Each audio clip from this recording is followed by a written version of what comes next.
The final thing I'll say just on the international education sector, which TEQSA has a huge role in regulating, it's more than just dollars. Students are human. They're usually young people who've often made huge sacrifices from them and their families to come and study in our country at some of their formative years. We should welcome that. We should show that care and consideration that these young people have chosen to spend this time in our country, in our cities and regions and towns. Instead, we have the Prime Minister showing an appalling lack of empathy, getting up last year and saying, well, if you don't like it, go home. That ricocheted through the sector. That's exactly what he said, Minister. It's exactly what he said. The minister's over there denying that the Prime Minister told students to go home.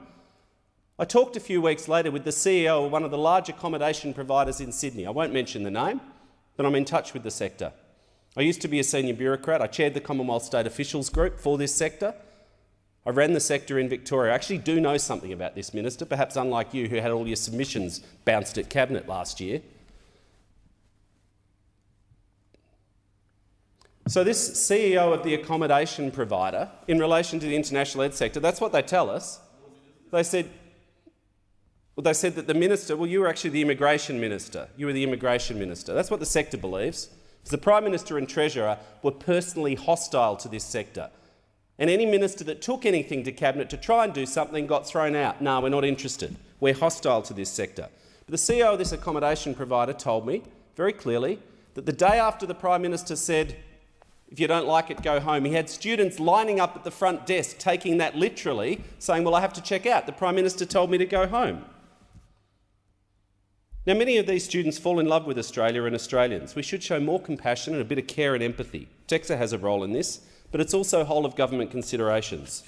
We've spoken in other forums in other places about the students stranded offshore, the billions of dollars lost, the lives destroyed, but I also just want to place on the record that there's another group of students, not the current or prospective students, but the students who've already made that investment in Australia, who frankly were sold a promise by the government that if they studied here for 3 years or 4 years or whatever the period was, they'd get a 485 visa, a graduate 485 visa, and be allowed to stay and work in Australia for 1 year or 2 years, as the case may be.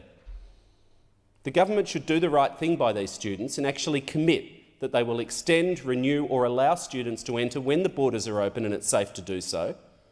We've got tens of thousands of students around the world trashing Australia's reputation. They feel misled, they feel abandoned by the government that can't even extend them that olive branch and say, we know you've invested in Australia, we know we made you a promise, we will honour that promise. We may not be able to do it now, but we will honour it.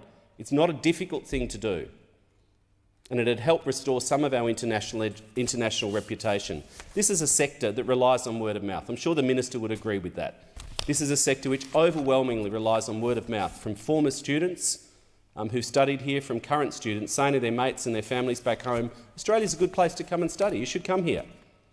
That's what marketing of international ed is fundamentally about. And the word of mouth right now for Australia is being trashed. It's a very small thing that the government could do, is extend that olive branch to students who've got a 485 visa or a right for post-study work rights, and say that they will be allowed to come back. Thanks, Deputy Speaker.